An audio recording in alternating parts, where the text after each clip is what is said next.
নমস্কাৰ বন্ধুসকল, স্বাগতম জনাইছোঁ সহাৰি অসম ইউটিউব চেনেলৰ অন্য এটি ভিডিঅ' লৈ। আৰু আজিৰ এই ভিডিঅ'টোত আমি জানিম যে কেনেকৈ আপুনি আপোনালোকৰ ফেচবুক একাউণ্ট পাৰ্মানেণ্টলি ডিলিট কৰিব পাৰিব। হয় বন্ধুসকল, পাৰ্মানেণ্টলি আপুনি কেনেকৈ ডিলিট কৰিব পাৰিব জানিবলৈ ভিডিঅ'টো সম্পূৰ্ণ চাওক। তেন্তে আহক বন্ধুসকল, পলম নকৰি আজিৰ এই গুৰুত্বপূৰ্ণ ভিডিঅ'টো আমি আৰম্ভ কৰোঁ।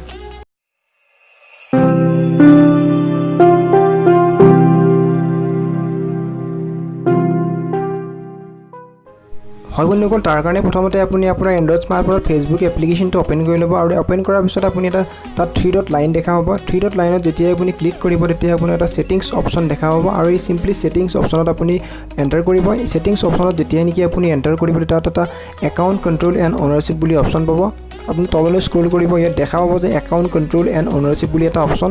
সেই অপশ্যনটোত চিম্পলি আপুনি এণ্টাৰ কৰিব। আৰু যেতিয়া নেকি আপুনি একাউণ্ট কণ্ট্ৰল এণ্ড অ'নাৰশ্বিপ অপশ্যনত যাব তেতিয়া আপুনি ডিএক্টিভেশ্যন এণ্ড ডিলিটেশ্যন বুলি এটা অপশ্যন পাব। সেই অপশ্যনটোত আপুনি যাব। যেতিয়া নেকি আপুনি ডিএক্টিভেশ্যন আৰু ডিলিটেশ্যন অপশ্যনত যাব তেতিয়া আপুনি আৰু এটা অপশ্যন পাব। ইয়াত দেখিছে টেম্পৰাৰী ডিলিট কৰিবৰ বাবে আপুনি ডিএক্টিভেশ্যন কৰিব পাৰে, আৰু যদি ডিলিট একাউণ্ট কৰে তেতিয়া পাৰ্মানেণ্টলি এইটো ডিলিট হৈ যাব। ইয়াত বন্ধুসকল আপুনি কণ্টিনিউ অপশ্যনত ক্লিক কৰি দিম চিম্পলি। তাৰপিছত ইয়াত দেখিছে ডাউনলোড ইনফো বুলি এটা অপশ্যন আহিছে। যদিহে আপুনি এই ডাউনলোড ইনফো অপশ্যনত ক্লিক কৰি আপোনাৰ ডাটাসমূহ ডাউনলোড কৰি ল'ব বিচাৰে ল'ব পাৰে, অন্যথা আপুনি ইয়াত চিম্পলি ডিলিট একাউণ্টত ক্লিক কৰি দিব। মই ইয়াত যিহেতু পাৰ্মানেণ্টলি ডিলিট কৰিব বিচাৰোঁ, মই ইয়াত ডিলিট একাউণ্ট অপশ্যনত ক্লিক কৰি দিম। তাৰপিছত বন্ধুসকল ইয়াত এটা পাছৱৰ্ড আপোনাক এণ্টাৰ কৰিব দিব, যিটো নেকি আপোনাৰ ফেচবুক একাউণ্টটোৰ পাছৱৰ্ড হয়। সেইটো চিম্পলি আপুনি ইয়াত এণ্টাৰ কৰি দিব। ইয়াত দেখিছে প্ৰফাইল নেম দেখাইছে, ইয়াত পাছৱৰ্ডটো এণ্টাৰ কৰিছোঁ।